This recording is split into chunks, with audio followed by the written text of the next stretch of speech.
ایک بزرگ کا واقعہ ہے کہ وہ کاروبار کے لیے، روزگار کے لیے ایک بار کسی جنگل سے گزر رہے تھے اور کام کے لیے گھر سے نکلے تھے. عبادت گزار بھی تھے مگر ظاہر روزی بھی کمانی تھی. مگر اچانک انہوں نے ایک منظر دیکھا کہ ایک لومڑی ہے، بڑی فربا ہے، تر و تازہ ہے، اور اس کے ہاتھ پیر بھی نہیں ہے اور وہ اندھی بھی ہے. اب حیران ہو گئے کہ اس کے پاس تو نہ ہاتھ پیر ہیں، نہ آنکھیں ہیں، نہ دیکھ سکتی ہے، نہ چل پھر سکتی ہے، تو یہ کھاتی کیسے؟ اس کے کھانے کا انتظام کیسے ہوتا ہوگا؟ اسی شش و پنج میں تھے، آپ بیٹھ گئے. اچانک آپ نے دیکھا کہ زمین شک ہوئی اور دو پیالے نکلے، ایک شہد کا اور ایک دودھ کا.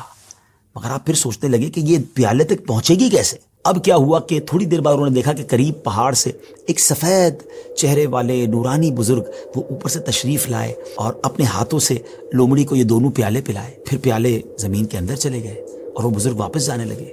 تو یہ جو عبادت گزار شخص تھے، بزرگ تھے، یہ دوڑے اور جا کر ان کا دامن تھام لیا کہ حضور آپ تعارف تو کروائیں، آپ کون ہیں اور آپ کیوں یہ آئے تھے اس لومڑی کو یہ کھانا کھلانے؟ تو انہوں نے کہا کہ میں اللہ کے فرشتوں میں سے ایک فرشتہ ہوں اور میری ایک ڈیوٹی ہے کہ میں صبح و شام یہاں پر آؤں اور اس لومڑی کو اپنے ہاتھوں سے جو غذا ہے وہ کھلاؤں. ان بزرگ کی تو جس کو کہنا کہ طبیعت ہی چینج ہو گئی کہ جو رب اس لومڑی کو اس حالت میں بھی روزانہ رزق دے سکتا ہے تو وہ تو مجھے بھی رزق دے گا. مجھے کیا ضرورت ہے کام کاج کے لیے تکلیف اٹھانے کی؟ آپ جنگل میں چلے گئے اور اللہ کی عبادت میں مصروف ہو گئے. کئی دن عبادت کی، 7 دن ہو گئے مگر کچھ کھانے کو نہ ملا.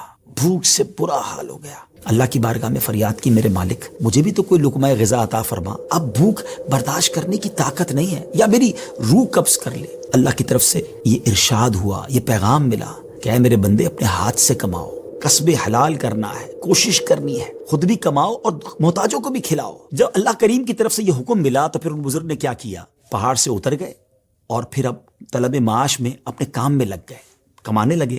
آدھا خود کھاتے، آدھا محتاجوں میں تقسیم کرتے. اس واقعے سے سیکھنے کو یہ ملا کہ یہ دنیا عالم اسباب ہے. توکل یہ نہیں ہے کہ بندہ گھر میں بیٹھ جائے کہ بس اللہ روزی دے گا. یقیناً رب روزی دینے والا، مگر اسی نے اس دنیا میں اسباب بنائے ہیں اور ہمیں اپنے ہاتھ سے کام کرنے کا بھی حکم دیا گیا ہے. تو کوشش کرنی ہے. ہاں، کوشش کر کے جو اسباب اختیار کیے اسی کو سب کچھ نہ سمجھیں کہ چونکہ میری دکان ہے اس لیے مجھے رزق ملتا ہے. نہیں، رزق جو ہے وہ رب عز و جل عطا فرمانے والا ہے. رازق وہی ہے، بھروسہ اس پر ہو، اسباب پر نہیں. لیکن توکل کو اس طرح نہ سمجھے کوئی کہ جناب اب کچھ کرنے کی ضرورت نہیں ہے. ایک بار ایک صحابی رسول نبی پاک علیہ الصلوۃ والسلام کی بارگاہ میں آئے اور عرض کی کہ حضور میرے ساتھ اونٹ بھی ہے، کیا میں اس کو باندھ کر اللہ پر بھروسہ کروں یا ایسے ہی چھوڑ کر رب پر توکل کروں؟ تو نبی پاک علیہ الصلوۃ والسلام نے بڑا کمال کا ارشاد فرمایا کہ پہلے اس کو باندھو اور پھر رب پر بھروسہ کرو. تو ناظرین، ایکچول تعریف توکل کی یہ ہے کہ ہمیں اسباب اختیار کرنے ہیں مگر خالق کے اسباب پر بھروسہ کرنا ہے. تو امید ہے کہ بہت ساری باتیں سمجھ آ گئی ہوگی. وہ رب سب کو رزق دیتا ہے، وہ ہمیں بھی دے گا. اللہ کی قدرت پر یقین رکھیں، اس پر بھروسہ رکھیں اور اس کی بارگاہ میں دعا کرتے رہیں. حرام کے قریب نہ جائیے،